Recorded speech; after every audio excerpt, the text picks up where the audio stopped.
It feels so good to be back. Wait, what? What is happening? Oh no. And I do have the Kindle version, but I miss holding a book. A naked apricot. Hello everyone, what's up and welcome back to another reading vlog. I'm so excited to start this vlog. So if you haven't picked up on the title of the story, I will be partaking in Realmathon, which is hosted by Covers with Cassidy.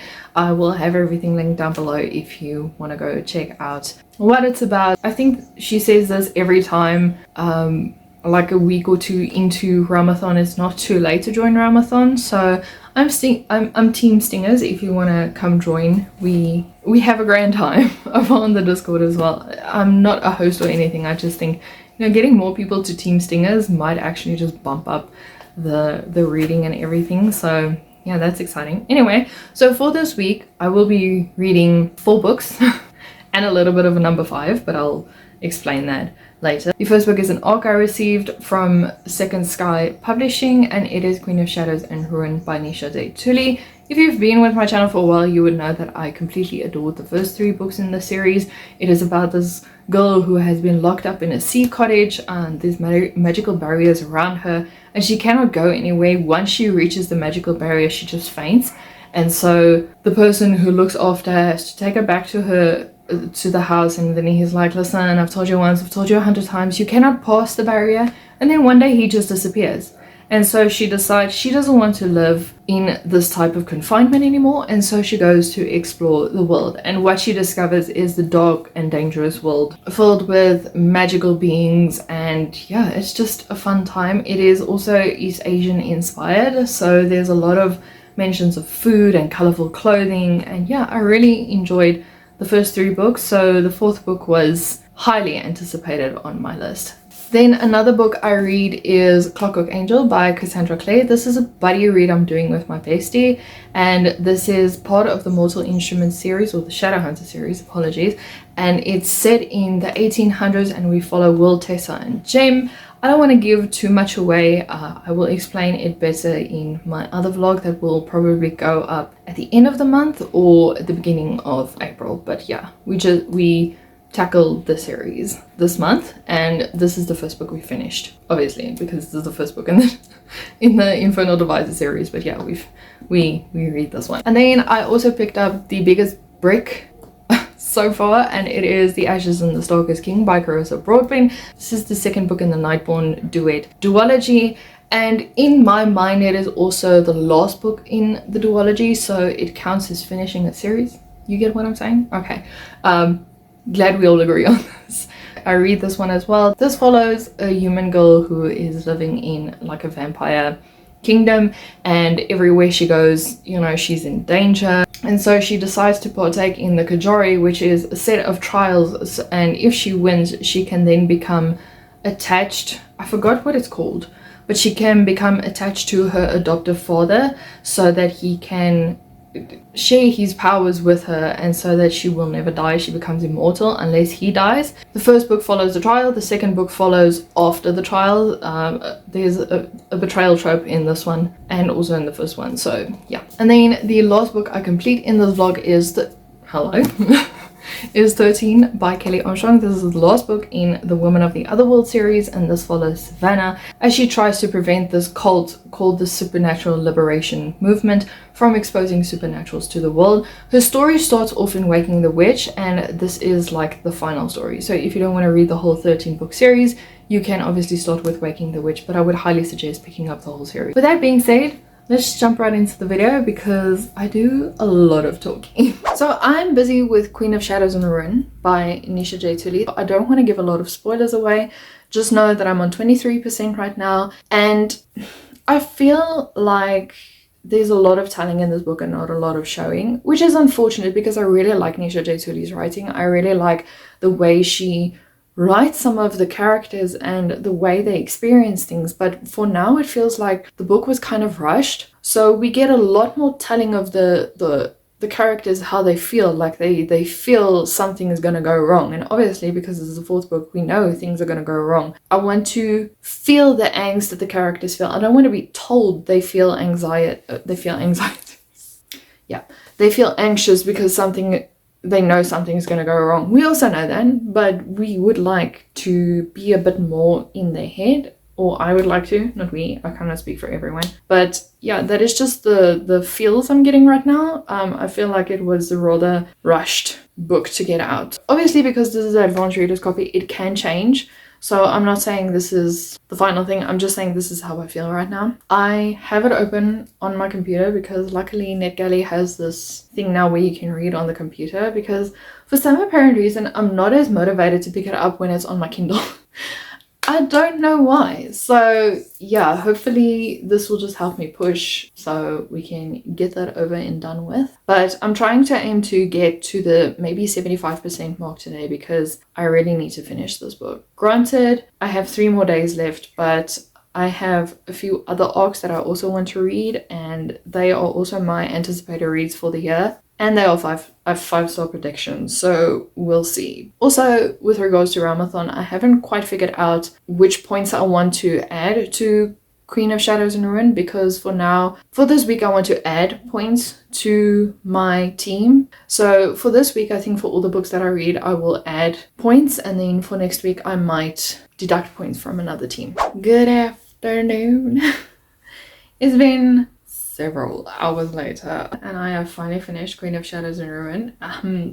Yeah, let's just say I skim read the last parts of it because I just couldn't deal with it anymore.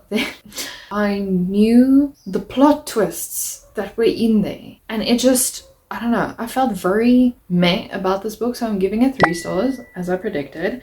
So I don't know what's going to be my next read. We'll see. I don't want to read an arc right now because I'm really not in the mood for another arc. My next arc is only due at the end of March, so I think I can push it a bit by reading some of the other books that I really wanted to read. So at least that's over and done with now. I'm quite sad.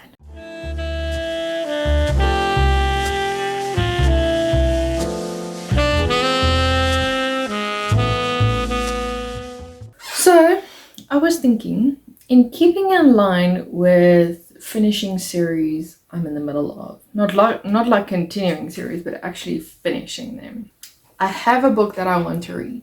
And you might argue and say it's technically not the end of the series, but it's the end of a duology before you move on to another book. You'll get what I'm saying. There we go. Okay, so I desperately want to read The Ashes and the Star-Cursed King. I have reread The Serpent and the Wings of Night. Yeah, once. I've read it and then I reread it because at first I didn't like the book as much. I don't know why. It's got vampires. It's got things that I like. So, yeah. Anyway, so I re-listened to it or reread it or whatever, and then I gave it 5 stars. So I'm wanting to delve into this book because I really want to know what's going to happen. Obviously, this is a chunky one, so I'm not going to be able to finish it today, but I really want to make a dent in it. And it is also on my marchtbr. I might read until Thursday, hopefully, if I break it into enough pages. But I don't want to restrict myself. Like, if I enjoy it and I get to 50% tonight, great. I also have the audio, so if you're thinking, whoa, I don't read that fast. I read fast, but I don't read that fast. So yeah, we're going to try this one. I'm quite excited for it. And then I will probably pivot to something else. But Podium Audio presents The Ashes and the Star-Cursed King, Book 2 of Crowns of Nyaxia, written by Carissa Broadbent, performed by Aiden. She sounded so weird in one speak. I was like, this isn't the person I know.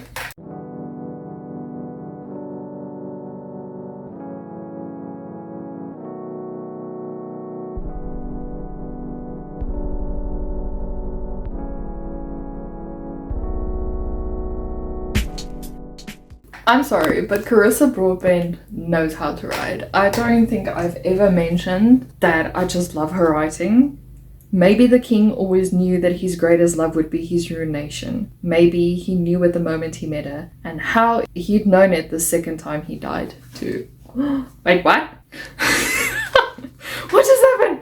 Did I have a revelation because he only died once? What is happening? Oh no. What is gonna happen? Oh my goodness. Okay.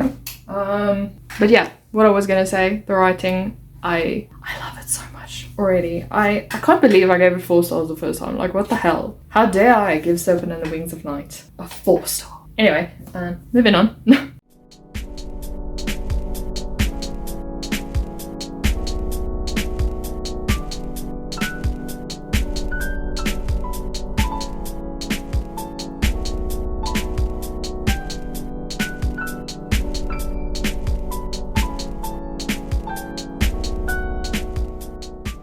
You're getting a new angle, albeit a suckish one. I was going somewhere with this.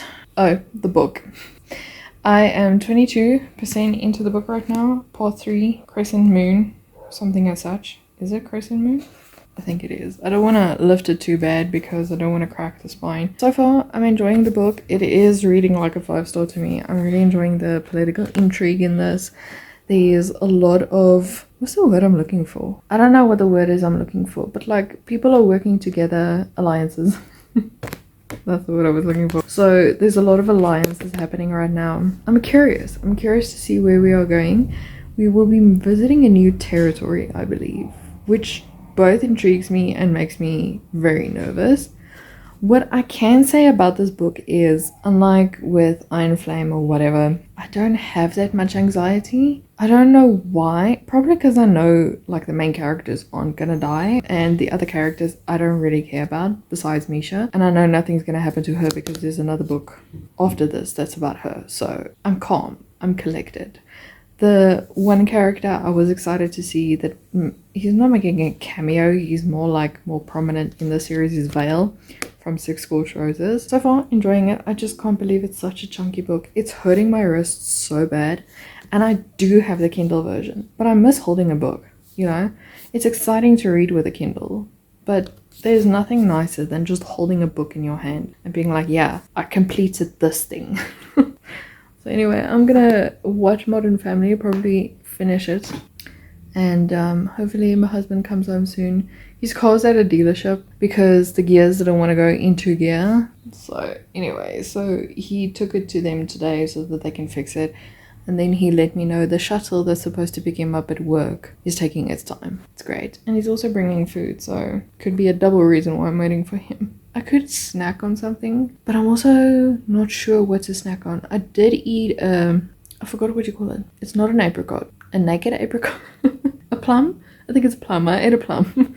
And, okay, anyway, yeah, it just made the hole bigger in my stomach, so I don't know. I was halfway through making a banana bread, and then I remembered I should probably record this, so I don't know, enjoy this chaotic moment in my life. Okay, I just need to find a way to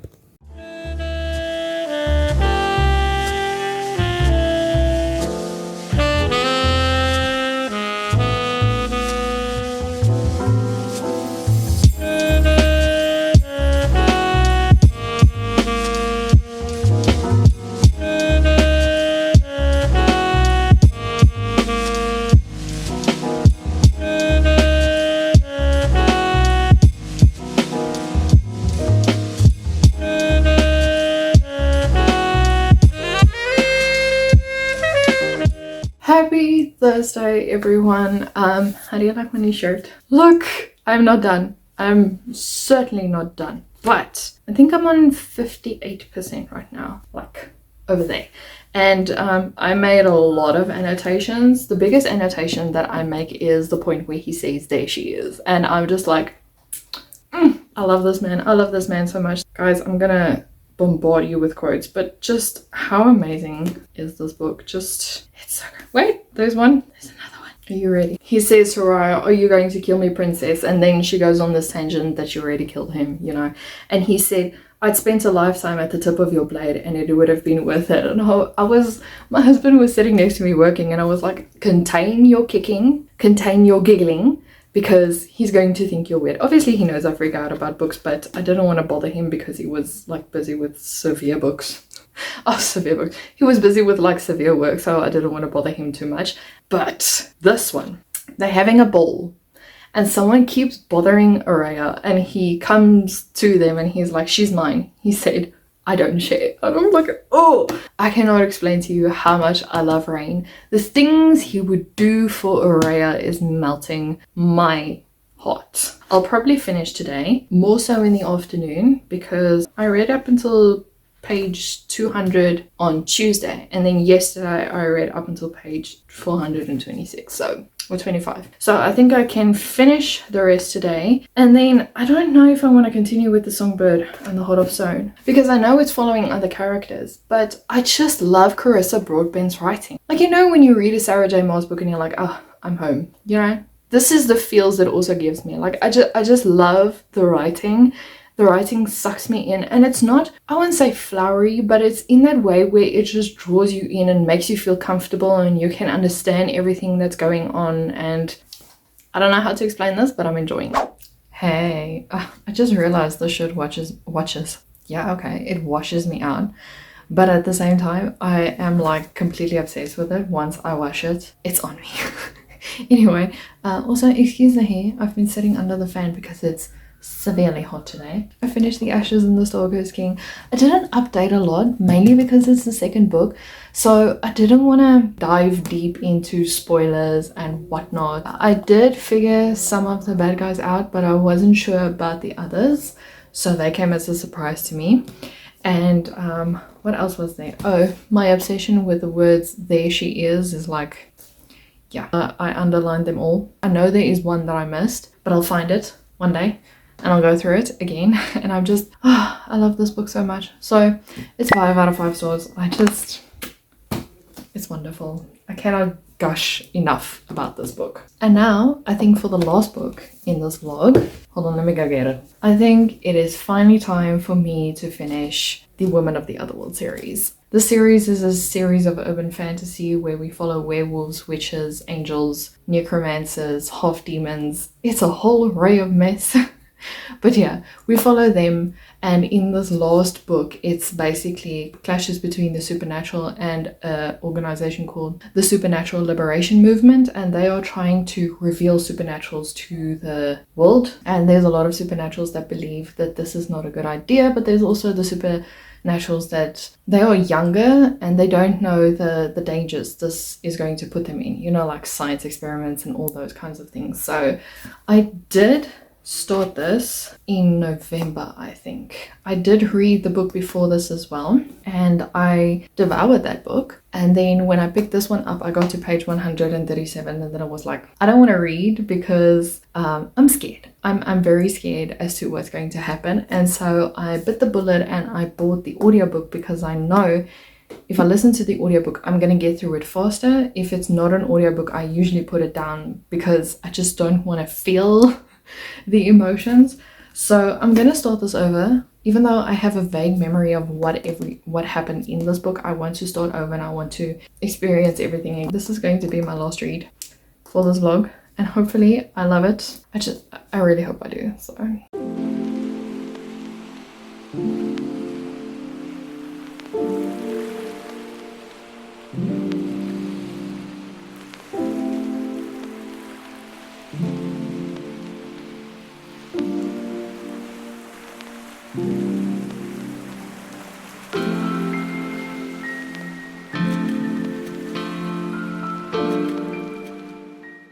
I wish I recorded my reactions to this book. Mainly, I think in like the last 100 pages, things were going so wrong for everyone. There was this one point where one of the characters was actually being betrayed and something happened, and I just started I sat on the couch and I just started screaming. I knew someone was gonna die, and my husband was just like, what? And I was like, a character in this book is going to die. I don't know if it's going to be spoilers or anything, but someone did almost die, but they didn't completely die. I hope that's vague enough. I don't want to say who, because yeah, they're not my favorite character. Like, I like them in Bitten, but they're not like this prominent character that I'm like, yeah, okay, I would have minded. I think if you liked his wife, you would probably have been a bit more devastated about the fact that he, you know, but I'm happy. I'm gonna start crying. I'm happy that I finished this book, and it's so sad that I finished the series. I sat crying on the couch after finishing the series. I think I finished it off like 9:45. My husband was playing the new EA soccer game or football game, and we were sitting in load shedding, so I had nothing better to do than just to put the lamp next to me and read. The end of it, I just started bawling my eyes out, and he was like, what's going on? And I'm like, I finished a series, my mostly loved series. I officially finished it. I cannot tell you the emotions this book evoked in me. From the beginning characters like Clayton and Elena, and just moving through the characters. Some of them didn't get a lot of page time, but I don't mind, because my all-time favorites were always Adam and Savannah and Elena and Clayton. I really love those characters, and the fact that we got a lot of them, I was just like, okay, I'm very happy. The ending though, it's not sad, it just had me bawling my eyes out because I finally finished the 13-book series. It's bittersweet, it really is. I have never been so attached to these characters, and you best well know that I will be rereading the series pretty soon. I want to give this 5 million stars, but unfortunately I can't, so I'm just going to give it 5 stars. It is a 6-star book for me, actually, only because of the way it ended. After finishing this book, I stared at a wall for like 15 minutes because I just couldn't fathom anything, because I couldn't deal with the emptiness in my heart. And so I picked up Tales of the Otherworld. Is anybody surprised? No, nobody is surprised. I have made quite a dent in it. There's this large portion of this book that is a novella that I already read. So yeah, I was like, oh, okay, I wish I knew beforehand that I had this before I bought it on Kindle, but you know, I am busy with this book, so I haven't finished it. But yeah, I finished the first 2 short stories in this book. The first one was about Aaron, who is one of the vampires in the series. I really want a vampire series from Kelly Armstrong now, because from the tidbits of the vampires that we got, and from the tidbit of things that we got from Aaron's short story in here, I was like, I want vampires. And I don't know if she has written about vampires, but I'm definitely gonna look deeper into it. And then the second one is about Savannah's mother, how she met Savannah's father. The third book is, I think, one of the characters that unfortunately passed away in Britain, and I really loved him, so this is going to be bittersweet. Then the thickest novella in here is Clayton and Elena's story, how they met, the adversities they went through, and how we lead up to Britain. And then Expectations, I think, is about one of the Cable's sons, but like Paige's husband, that Cable. He's not bad. They want him to be CEO, but he's got more like a charitable heart towards him. So I am slowly going to make my way through these novellas right now, just so that I can prolong the heartache of this series. That is it. I hope you guys enjoyed it. If you did, please remember to like and subscribe, and maybe if you've gotten this far and you don't know what else to leave me a jellyfish emoji, because it's my new favorite obsession. So I'll see you guys in a video next week. Bye.